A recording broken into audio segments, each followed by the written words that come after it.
After spending enough time behind the wheel of a Chevrolet Task Force, a driver begins to understand that this truck, despite its iconic design and undeniable charm, reveals certain characteristics and mechanical behaviors that only become noticeable after repeated use. These nuances rarely show themselves during short test drives or quick inspections. Instead, they quietly emerge after miles of real-world driving, when the engine has warmed thoroughly, when the suspension has been stressed by different types of terrain, and when the truck's age, materials, and engineering philosophy reveal the limits of mid-century technology. The Chevrolet Task Force was designed during a time when durability mattered more than comfort and when road conditions were far rougher than today. Yet even with that sturdy spirit, the platform hides its own peculiarities, quirks that drivers only fully appreciate when the honeymoon phase is over and everyday usability becomes the real test. One of the first sensations a driver begins to notice after longer trips is how the truck subtly changes character once the mechanical components reach full operating temperature. The straight-six or small-block V8 engines in these trucks were robust for their era, but they also relied on looser tolerances, simple carburetors, and older metallurgy. As the hours pass, these engines typically warm into a comfortable rhythm, but eventually small inconsistencies appear, a trembling idle at intersections, a hesitation when accelerating from low speed, or the faint smell of fuel that lingers near the cowl vent. These symptoms are not necessarily signs of imminent failure, but rather reminders of the old-school systems working behind the scenes. A carbureted engine will always react to temperature swings differently than modern fuel injection, and many Task Force trucks develop subtle vacuum leaks or carburetor wear that only reveal themselves after long sessions of continuous operation. Freshly restored engines often run beautifully for the first months, until age-old components settle back into their natural imperfections. A driver may also notice that after driving for an extended period, the throttle response changes slightly, often becoming softer or less predictable, requiring a more delicate foot to maintain smooth acceleration. As the driver continues to use the truck regularly, another characteristic becomes increasingly evident: the steering system behaves very differently once one becomes familiar with how it reacts under different speeds, road surfaces, and temperatures. At first, the steering may feel heavy but predictable, something expected from an era without modern power assist. But after many hours on the road, especially at higher speeds, small inconsistencies begin to appear. Some drivers describe a wandering sensation on straighter roads, where the truck needs constant minor corrections to stay perfectly aligned. The culprit is often the recirculating ball steering box, which wears gradually over time and develops internal play that cannot be detected during a short test drive. Combined with the flexible frame and leaf spring suspension, the system amplifies tiny imperfections into noticeable drift after sustained driving. As the steering components heat from engine bay warmth or from friction in the linkage, the behavior may subtly change. Over long trips, fatigue also plays a role. The physical effort required to maintain a straight path becomes more noticeable and more tiring than expected. These issues do not always indicate that something is broken. Rather, they reflect the era's engineering philosophy, long before precision rack and pinion systems became the standard. Only when one spends extended time with the task force, especially on highways, does the driver understand that its steering manners were designed for a different driving world, one that moved slower and demanded less high-speed precision. Another sensation that emerges only after repeated use is the unique vibration profile of the chassis and drivetrain. The Task Force was built on a sturdy ladder frame designed for heavy-duty work, but as decades passed, rubber mounts hardened, leaf springs fatigued, and driveline angles shifted slightly due to normal aging. During the first few minutes of a drive, the vibrations may seem minimal, even charming. But once the truck reaches full speed on extended trips, certain frequencies become more evident: a faint shudder when accelerating uphill, a persistent buzzing from the floor near the transmission, or a cyclical vibration at highway speeds that comes and goes depending on speed. These sensations are usually tied to driveshaft balance, worn U-joints, engine mounts, or even subtle irregularities in the wheels and tires, many of which are far from the modern radial tire standards. The Task Force was originally equipped with bias-ply tires, and when drivers install wider or more modern tires, new harmonics are introduced into the system. These vibrations rarely emerge during a short drive around the block, but they gradually reveal themselves after hours of continuous operation, when the driver becomes tuned to the truck's mechanical personality. Some owners even grow fond of these vibrations, interpreting them as part of the vehicle's old soul character, while others find them tiring or concerning. Regardless of perspective, they remain a signature experience of driving a mid-century workhorse for extended periods. Heat also plays a major role in revealing long-term driving issues. The Chevrolet Task Force, especially in its earlier years, used simple cooling systems with radiators that were adequate for their time but modest compared to modern standards. When driving casually around town or during cooler weather, the temperature gauge tends to stay within a safe range. But after extended climbs, hot summer conditions, or long highway sessions, the cooling system's limitations become apparent. Some trucks begin to creep toward higher temperatures, especially if the radiator is partially clogged, the water pump has aged, or the fan clutch, if equipped, fails to move enough air. Drivers may notice that the truck behaves differently after being driven hard for 40 minutes than it does during the first 10. The engine may lose some of its sharpness, and the cabin may become uncomfortably warm due to heat soak emanating through the firewall. Under prolonged heat stress, fuel percolation can even occur in the carburetor, causing temporary hard starts or momentary stumbles during acceleration. None of these issues typically appear during a quick test drive or in casual weekend cruising, but they gradually reveal themselves once the truck is used consistently, especially in warm climates. The cooling system was never designed for modern driving conditions, where continuous high-speed travel is common, and the old components often require upgrades or maintenance to handle such demands reliably. Suspension behavior is another element that only becomes fully understood after prolonged driving. At first glance, the truck's solid front axle and leaf spring setup may feel pleasantly rugged, especially when cruising at low speeds or driving on smooth surfaces. But as the miles accumulate, the driver begins to notice how the suspension reacts differently under varying loads, speeds, and road textures. Many Task Force trucks exhibit a phenomenon where the front end becomes increasingly bouncy or unsettled during long trips, particularly when the shock absorbers start to heat up and lose efficiency. The truck may also develop small rattles or clunks in the suspension components that were not noticeable during short test drives.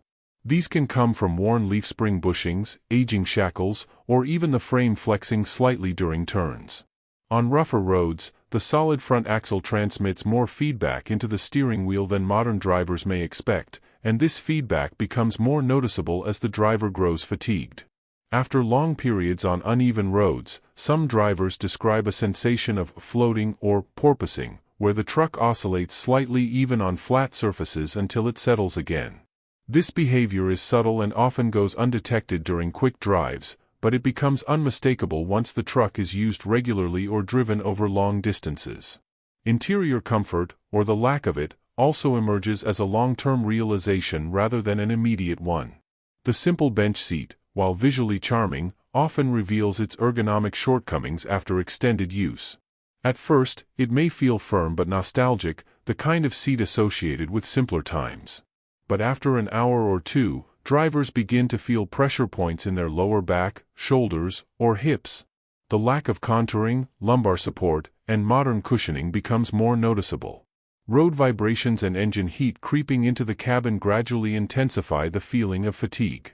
Wind noise, which might seem romantic or classic during a short Sunday drive, eventually becomes tiring during long trips, especially at highway speeds where the upright windshield and aging weather stripping allow considerable noise infiltration.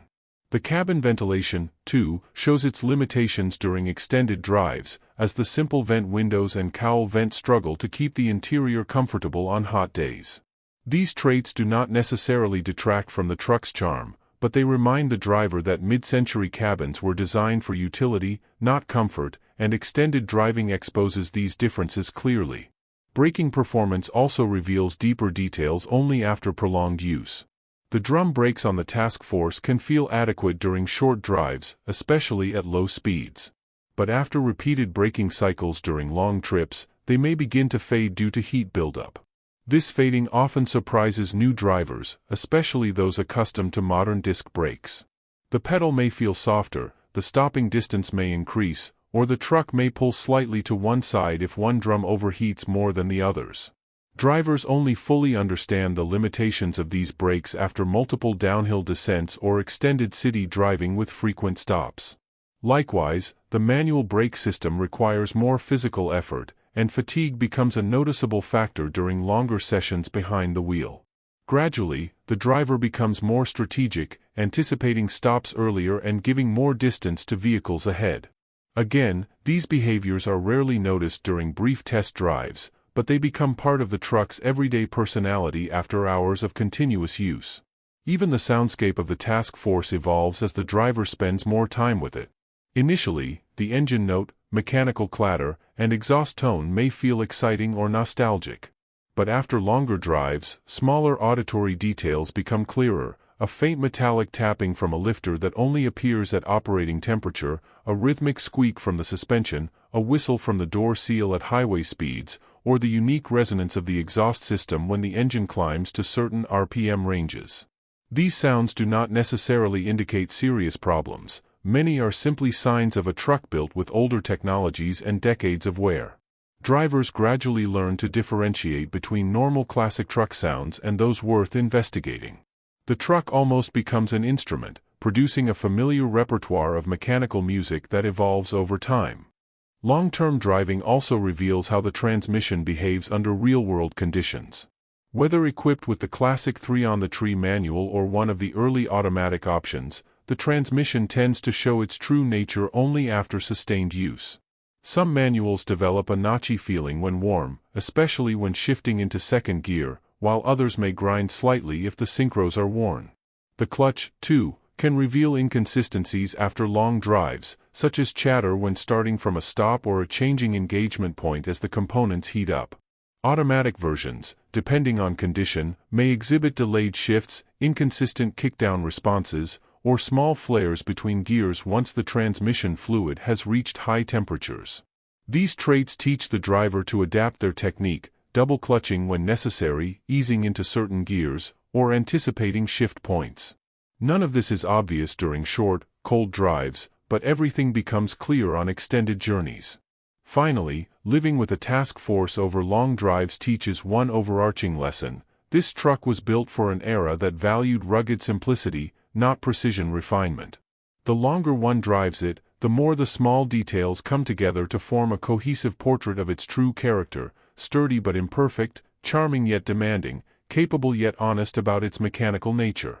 Every quirk, vibration, sound, and behavior contributes to the driving experience that cannot be replicated by modern vehicles.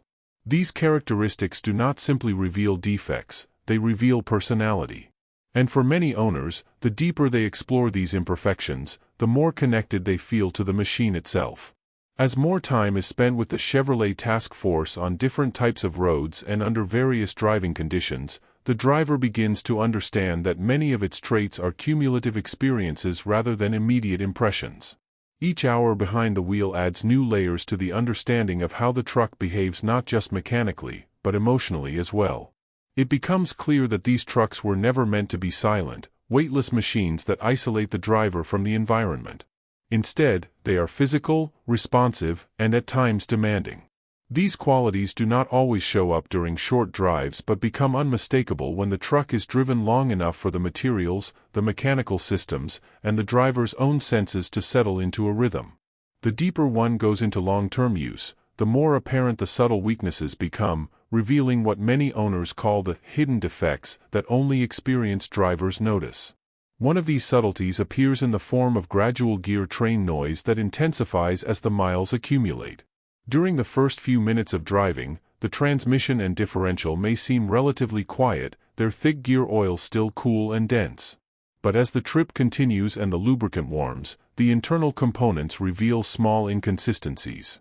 Owners often describe a faint whine from the differential at certain speeds or a soft growl from the gearbox during deceleration.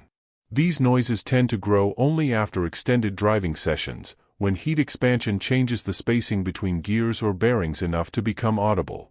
Many drivers grow accustomed to this mechanical soundtrack, identifying which frequencies are normal and which might indicate wear. The differential whine, for example, often becomes more pronounced at highway speeds and fades during slower, town-level cruising. Meanwhile, the transmission's internal harmonics may reveal themselves during long mountain drives or extended periods of engine braking.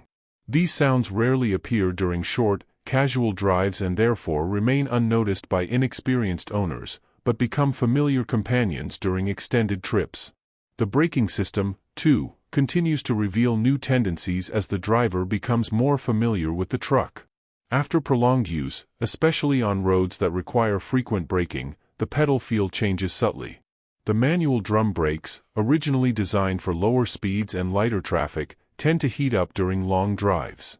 Once they reach higher temperatures, the friction material behaves differently, and the pedal may begin to feel softer, requiring more pressure to achieve the same stopping force. Some drivers report a slight pulsing sensation after extended use, caused by uneven heat distribution or minor warping of the drums. These problems rarely show up during the first 20 minutes of a drive but become noticeable only after repeated braking cycles.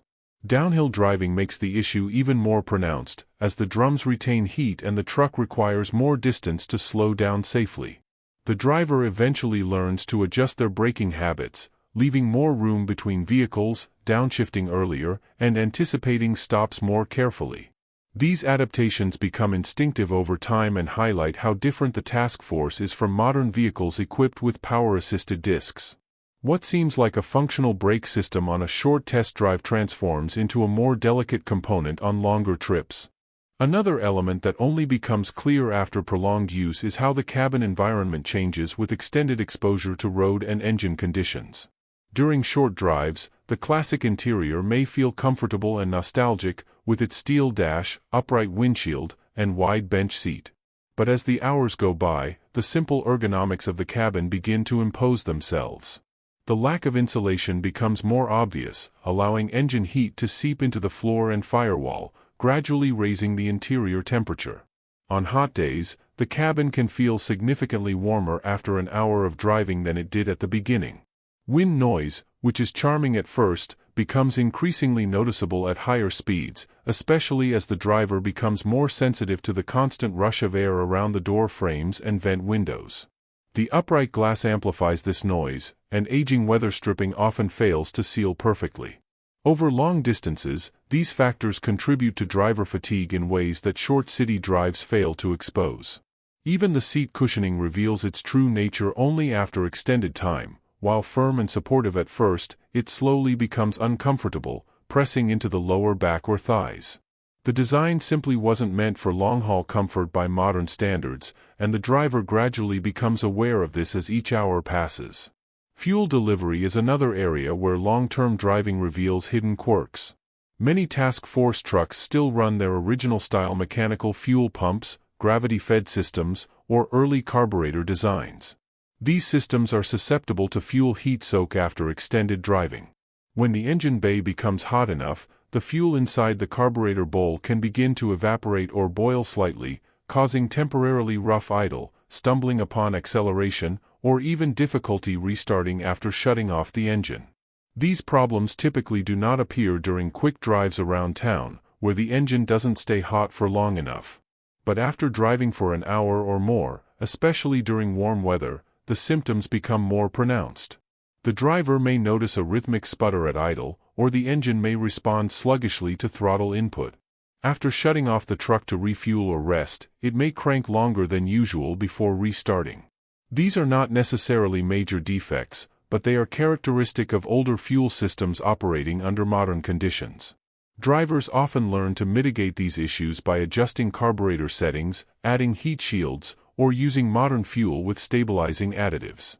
Electrical quirks also begin to stand out the more frequently the truck is used. The task force relies on a simple electrical system compared to modern vehicles, often originally operating on a 6-volt setup in earlier models before later versions adopted 12 volts. Over time, wiring connections, grounds, and switches become sensitive to heat and vibration. Drivers may notice that certain lights dim slightly after extended use, particularly when idling. Gauges may fluctuate more noticeably on long trips, and the charging system, especially if still equipped with an original generator, may struggle to maintain stable voltage under continuous demand. Owners who often drive their trucks for long distances sometimes experience dimming headlights at night or slower than expected wiper performance during rainstorms. These issues rarely appear during short drives because the components do not remain under load long enough for weaknesses to surface. Only after the system has been operating continuously for extended periods does the driver encounter the small inconsistencies that define a vintage electrical system. In some cases, heat from the engine bay even affects wiring insulation, especially in older restorations. These details add to the truck's personality but also remind the owner to maintain and upgrade electrical components carefully. Handling changes are also revealed through extended driving. As the suspension continues to flex, compress, and rebound hour after hour, its true characteristics begin to emerge. At the beginning of a drive, the suspension may feel firm but predictable. But as the journey continues, the shock absorbers warm up and may lose some effectiveness, especially if they are older or of original design. The result can be a more pronounced bounce over rough surfaces or noticeable body roll during sweeping turns. Drivers may also become aware of slight inconsistencies in how the truck responds to road imperfections. A small bump that felt minor early in the drive might feel louder or sharper later on, as the suspension components heat up and behave differently. Crosswinds, too, become more noticeable during long drives, where the upright body begins to sway slightly, demanding more steering correction. What seemed like solid handling during a 15-minute drive becomes more dynamic, and sometimes unpredictable, after 2 or 3 hours on the road. Even the driver's perception begins to shift with long-term use. For example, the sense of speed in a task force truck feels entirely different from modern vehicles. At low speeds, the truck feels steady and controlled, but as the speedometer climbs, the sensations of wind noise, vibration, and steering play amplify the feeling of motion. After a long drive, the driver may feel physically or mentally fatigued in a way that short drives never reveal. These sensations highlight another hidden truth: the task force was engineered for an era in which sustained high-speed travel was rare. Highways were shorter, traffic moved slower, and drivers did not expect long-distance comfort. When used for modern-style long-haul driving, the truck quietly shows its limitations, not through catastrophic failures, but through the gradual emergence of fatigue, noise, vibration, and mechanical strain. One of the most interesting hidden traits that emerge over time is how the truck responds to different loads. The task force was originally designed as a work vehicle, and many of its suspension and drivetrain characteristics behave differently when weight is added to the bed. During short, unladen drives, the rear suspension may feel stiff or bouncy, transmitting road imperfections directly into the cabin. But during longer trips, especially with a moderate load, the truck begins to settle into a more controlled rhythm. The rear leaf springs compress, reducing bounce, and the weight helps the truck maintain stability at higher speeds. This behavior becomes apparent only after multiple driving experiences, where the driver gradually learns how cargo affects ride quality. However, extended driving with weight in the bed also reveals new characteristics, such as increased engine strain on inclines, more heat buildup in the drivetrain, and longer braking distances, all of which reinforce the importance of understanding the truck's work-oriented origins. Longevity also reveals subtle wear patterns. After many long drives, drivers may notice small changes in pedal feel, steering response, or clutch engagement, signs of components gradually responding to repeated heat cycles and physical stress. For instance, the clutch may engage slightly differently after long periods of stop-and-go driving, or the brake pedal may feel firmer at the beginning of a trip than it does after hours of use. Tires may reveal slight cupping patterns or uneven wear, connected to suspension alignment that shifts subtly under long-term driving loads. These are not dramatic failures, but they illustrate how vintage mechanical systems respond over time. In the end, the longer a driver spends with the Chevrolet Task Force, the more layered, nuanced, and deeply personal the experience becomes. The truck gradually reveals both its vulnerabilities and its enduring strengths. What initially appears to be a simple, rugged machine becomes a complex companion full of personality, capable, charismatic, and honest about its mechanical heritage. These hidden defects are not merely flaws, they are reminders of the engineering era that produced the truck. They encourage the driver to develop mechanical empathy, to listen closely, to adjust driving habits, and to treat the truck not as a disposable tool but as a living artifact of automotive history. Each mile uncovers something new, and those discoveries connect the driver more intimately with the machine, transforming ordinary drives into experiences filled with character and authenticity.